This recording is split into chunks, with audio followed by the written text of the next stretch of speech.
आपण आता ठेच्यासाठी छानपैकी ठेच्यासाठी आपण हिरव्या मिरच्या किंवा लाल मिरच्या मिक्स मिरच्याच्या पण ठेचा बनवणार आहोत.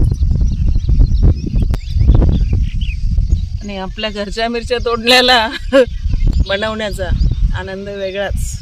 येस,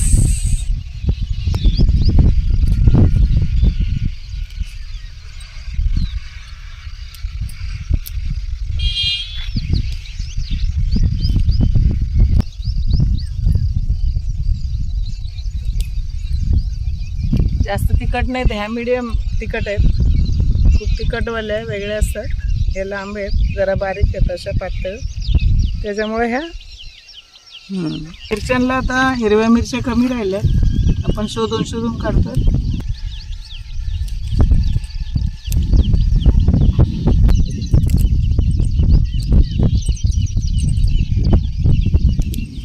आपण हे शेतातनं मिरची तोडून आणली होती, त्याचा आता आपण ठेचा बनवून घेऊया.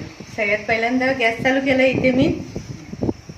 आपण त्याच्यामध्ये ह्या मिरच्या थोड्याशा भाजून घेऊयात. थोडंसं आता आपण हे तेल टाकून घेऊयात. हां, तर आता आपल्या या मिरच्या ज्या आहेत या चांगल्या भाजून झालेल्या आहेत. थोडंसं तेल टाकलं होतं. आता आपण त्यामध्ये हा लसूण घालून घेणार आहोत.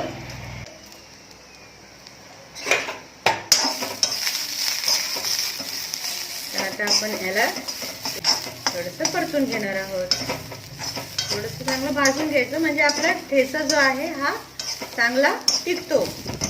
लसूण आणि मिरचीचं जे मिश्रण आहे हे चांगलं भाजून झालेलं आहे. आता आपण ह्याला काढून घेणार आहोत प्लेटमध्ये. आणि हे जे आहे हे शेंगदाणे हे तळून घेतलेले आहेत, तेलामध्ये चांगले परतून घेतलेले आहेत चांगले.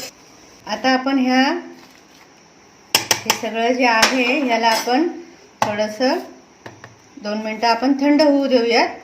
थोडंसं जाडसर करून घ्यायचं ना. थोडं मीठ घालून घ्यायचं ना आधी. चला, तर आपलं हे वाटण थंड झालेलं होतं. आता आपण याला मिक्सरमध्ये काढून घेतलेलं आहे. तर आता आपण त्याच्यामध्ये थोडंसं आवडीनुसार मीठ टाकून घ्यायचं आहे.